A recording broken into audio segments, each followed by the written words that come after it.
Greet करते हुए PM Modi नजर आ रहे हैं। दोनों तरफ बैरिकेडिंग और दोनों तरफ आप देखिए कार्यकर्ताओं का और गुजरात की आवाम का हुजूम उमड़ पड़ा है। और ये रोड शो पहला रोड शो है ऑपरेशन सिंदूर के बाद। 122वें एपिसोड में आपने मन की बात भी सुनी प्रधानमंत्री के, जो कि ऑपरेशन सिंदूर के बाद पहला मन की बात थी। और उसके बाद गुजरात के वडोदरा से ये सीधे आपको लाइव तस्वीरें हम दिखा रहे हैं। ऑपरेशन सिंदूर जहां पर एक इतिहास रचा गया, पाकिस्तान को जहां पर हमने धूल चटाया, तमाम ठिकाने हमने उसके नस्तनाबूद किए आतंकी ठिकाने, और पाकिस्तान जहां घुटने टेकने पर मजबूर हो गया। उसके बाद प्रधानमंत्री नरेंद्र मोदी का ये पहला रोड शो है। गुजरात के वडोदरा से पीएम मोदी का ये रोड शो है, जहां आप देखिए कि भव्य तरीके से एक तो सजाया भी गया है और प्रधानमंत्री नरेंद्र मोदी सबको ग्रीट करते हुए यहां पर नजर आ रहे हैं।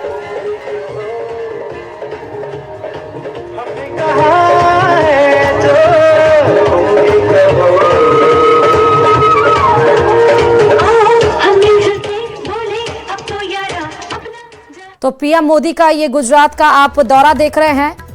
2 दिन गुजरात में हैं और आज 3 रोड शो पीएम मोदी का निकलने वाला है। रेल प्रोजेक्ट का इनॉग्रेशन और रैली भी आज संबोधित करेंगे। पीएम मोदी गुजरात में हैं। रेल सहित इन बड़ी सौगातें भी आज दी जाएंगी।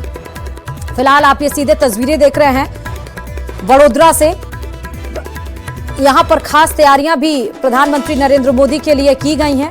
2 दिन के गुजरात दौरे पर पहुंच चुके हैं प्रधानमंत्री, और अभी जब 10:30 बजने वाला उस बीच में आप देखिए पीएम मोदी का ये भव्य रोड शो वडोदरा में आयोजित किया गया है। खास तैयारियां तो आपको दिखाई पड़ रही हैं। आज और कल दोनों दिन प्रधानमंत्री रहेंगे, राज्य में विभिन्न विकास परियोजनाओं का उद्घाटन और शिलान्यास करेंगे। इसके पहले आपने देखा वो बीकानेर गए थे राजस्थान के, जहां पर बड़ी सौगातें 26,000 करोड़ की राजस्थान को दी गई थी पीएम के द्वारा। तमाम रेल का उद्घाटन उन्होंने किया था और साथ ही साथ रैली को संबोधित भी किया था। और जहां ऑपरेशन सिंदूर के बारे में और पाकिस्तान को किस तरह से धूल चटाया गया उसके बारे में भी प्रधानमंत्री नरेंद्र मोदी ने बातें बोली थी। और आज ये पहला रोड शो ऑपरेशन सिंदूर के बाद पीएम रोड शो यहां कर रहे हैं। जनसभाएं भी करेंगे पीएम मोदी। वडोदरा, दाहोद, भुज, अहमदाबाद और गांधीनगर भी जाएंगे। वडोदरा की तस्वीरें देख रहे हैं, इसके बाद आप दाहोद, भुज और अहमदाबाद और गांधीनगर भी तस्वीरों में आप प्रधानमंत्री नरेंद्र मोदी को देख पाएंगे। और राज्य में इस दौरान वो 77,400 करोड़ रुपए से अधिक की परियोजनाओं की शुरुआत करेंगे। यानी कि गुजरात की आवाम को बड़ी सौगात आज पीएम के द्वारा दी जाएगी। 77,400 करोड़ रुपए की परियोजनाओं का आज यहां पर शुरुआत होने वाला है। प्रधानमंत्री के स्वागत के लिए वडोदरा शहर को होर्डिंग और पोस्टरों से पाट दिया गया है। ऑपरेशन सिंदूर की सफलता के बाद हो रहे पीएम के इस दौरे के दौरान सड़कों पर मोदी के साथ सैनिकों के भी कटआउट देखने को मिले हैं। सुबह से ही सड़कों पर खड़े होकर पीएम के आने का इंतजार यहां पर किया जा रहा है, ये आप देख सकते हैं। और साथ ही वडोदरा दौरे के दौरान गुजरात के गृह मंत्री हर्ष सिंघवी ने भी कहा कि ऑपरेशन सिंदूर की सफलता के बाद प्रधानमंत्री नरेंद्र मोदी आज सेना के सम्मान करने के लिए गुजरात में हैं। प्रधानमंत्री मोदी के स्वागत के लिए भारी भीड़ आपको जुटी हुई नजर आ रही है दोनों तरफ।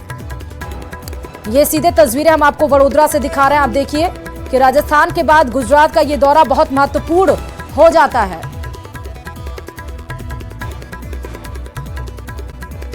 एसआई भर्ती 2021 पेपर लीक से जुड़ा बड़ा मामला आपको बता रहे हैं, जहां राज्य सरकार ने राजस्थान हाईकोर्ट से समय मांगा है। दरअसल भर्ती पर निर्णय लेने को लेकर अतिरिक्त समय राज्य सरकार की तरफ से मांगा गया। राज्य सरकार की ओर से आज विज्ञान शाह ने पेश किया है ये प्रार्थना पत्र। सरकार ने निर्णय के लिए 20 मई को सब कमेटी की बैठक रखी थी, लेकिन नीति आयोग की बैठक में मुख्यमंत्री के चले जाने से यह निर्णय नहीं हो पाया था। ऐसे में मुख्यमंत्री की व्यवस्था के चलते अंतिम फैसला नहीं हो सका। मुख्यमंत्री के दिल्ली जाने से चलते दिल्ली मंत्री निर्णय नहीं ले पाए थे। राजस्थान हाईकोर्ट में सरकार के प्रार्थना पत्र पर आज सुनवाई होगी। ये सब हम आपको इसलिए बता रहे हैं क्योंकि 26 तारीख हाईकोर्ट के द्वारा आखिरी समय तय किया गया था, जिस पर राज्य सरकार को फैसला लेना था एसआई भर्ती को लेकर कि ये परीक्षा रद्द होगी या फिर नहीं होगी। इसके पहले 21 मई को जो कैबिनेट सब कमेटी बनाई गई थी उसकी बैठक हुई थी, लेकिन मुख्यमंत्री उसमें नहीं पहुंच पाए थे क्योंकि एक तरफ दिल्ली में जहां गवर्निंग काउंसिल की बैठक थी, उसके बाद एनडीए शासित राज्यों के मुख्यमंत्री और उप मुख्यमंत्री की बैठक थी, उसमें सीएम शामिल हो रहे थे। इसलिए यहां पर सब कमेटी की जो बैठक हो रही थी उसमें वो मौजूद नहीं थे। जिन पॉइंट्स का डिस्कशन सब कमेटी में हुआ था उन सब की रिपोर्ट्स भेज दी गई थी। ज्यादा जानकारी के साथ संवाददाता अरबाज इस खबर पर जुड़ चुके हैं। अरबाज, अब तो सरकार की तरफ से समय मांग लिया गया है, जबकि आज आखिरी तारीख थी, सरकार को फैसला देना था कोर्ट में भर्ती परीक्षा रद्द या फिर नहीं। जी बिल्कुल, देखिए एक बार फिर कहीं ना कहीं पूरा मामला घूम करके वहीं समय पर आ गया। पिछली सुनवाई में भी अदालत ने स्पष्ट कर दिया था, जस्टिस समीर जैन की अदालत ने साफ कहा था कि अगली सुनवाई पर अगर आप किसी नतीजे के साथ में यहां पर नहीं आए तो आपको परिणाम भुगतने पड़ सकते हैं।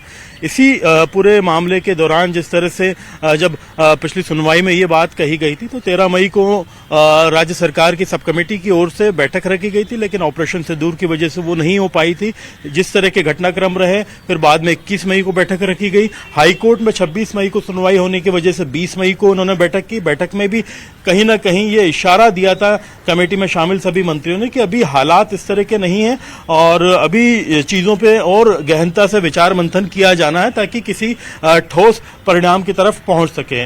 लेकिन सब कमेटी ने जो तैयारी की थी जवाब देने के लिए सरकार के पास में, उसको लेकर के भी कुछ स्थिति स्पष्ट नहीं की थी। लेकिन आज सुनवाई से पहले जब यहां पर ये प्रार्थना पत्र पेश कर दिया गया है कि अभी और समय चाहिए, तो कहीं ना कहीं अदालत का जो नजरिया है और टिप्पणी है वो देखनी होगी कि जब पिछली बार ही सख्त हिदायत दी थी उसके बावजूद फिर से समय मांगा जा रहा है, तो अब अदालत का रवैया इस पूरे मसले को लेकर के क्या रहता है। हालांकि जो याचिकाकर्ता हैं उनके वकील का कहना है कि इसमें सरकार कुछ फैसला करना ही नहीं चाहती है, इसी वजह से लगातार समय मांगा जा रहा है। लेकिन अब जो है पूरे घटनाक्रम के ऊपर करीब 11:30 बजे बताया जा रहा है कि कुछ आउटकम आ सकता है और जो जस्टिस समीर जैन की अदालत है उसमें सरकार की तरफ से जो हैं वो विज्ञान शाह अपनी बात रखेंगे, जबकि जो याचिकाकर्ताओं की तरफ से वकील हैं वो अपना पक्ष रखेंगे। उनकी जो दलील है, उनकी जो कोशिश है वो ये है कि तमाम तरह के हालात, रिपोर्ट्स और जो कार्रवाइयां हो रही हैं वो कहीं ना कहीं इस तरफ इशारा कर रही हैं कि भर्ती को रद्द किया जाना चाहिए, जबकि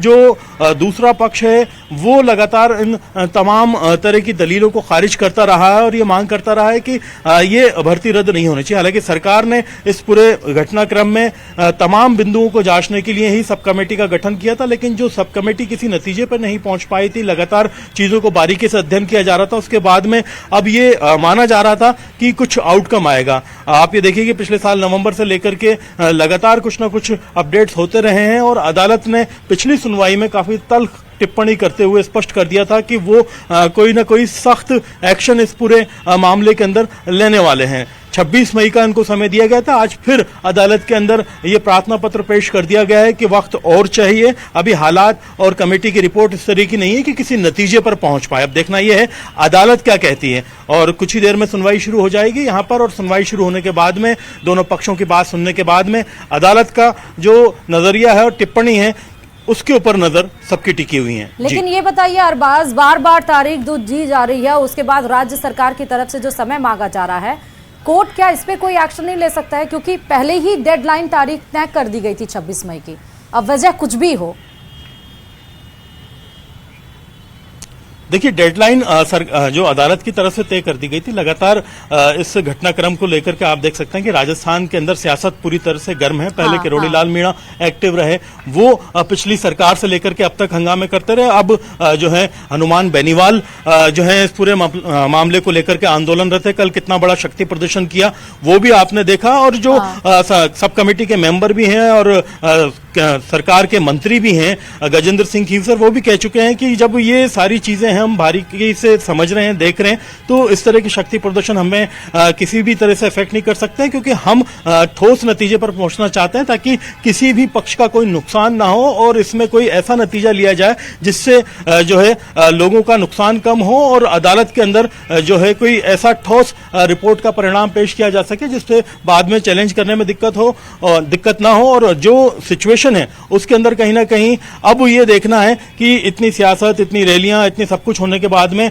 जब अदालत में सरकार ये प्रार्थना पत्र लेके पहुंची है कि हमें और वक्त चाहिए, तो किन चीजों को अभी और देखा जाएगा, क्योंकि पिछली बैठक में भी, सब कमेटी की बैठक में तमाम जो है मंत्रियों के साथ में अधिकारी आए थे, वो अपनी रिपोर्ट्स लेकर के आए थे एसओजी ने, और बाकी जो टीम है उन तमाम लोगों ने अपनी अपनी बात रखी थी। और उन चीजों को लेकर के जो कमेटी के अध्यक्ष हैं मंत्री जोगाराम पटेल, जो कि राजस्थान में कानून मंत्री भी हैं, वो भी ये कह चुके हैं कि अभी चीजों को और समझना बाकी है, देखना बाकी है।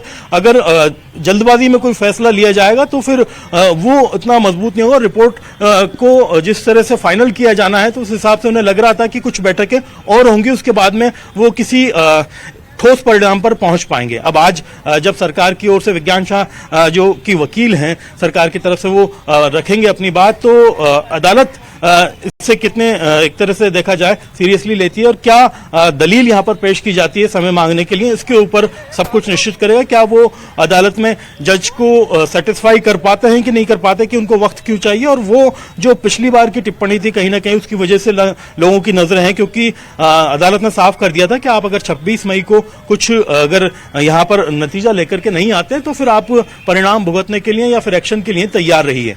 जी, और ये ऐसा हो भी क्यों ना, क्योंकि अरबाज 103 आरोपियों की गिरफ्तारी, 53 ट्रेनी सब इंस्पेक्टर की गिरफ्तारी, 2 बड़े नाम बाबूलाल कटारा, रामूराम रायका की गिरफ्तारी, उसके बाद भी आप देखिए 1.5 साल से ये भर्ती परीक्षा रद्द हो और ना रद्द हो, इन अटकलों के बीच में फंसा हुआ है।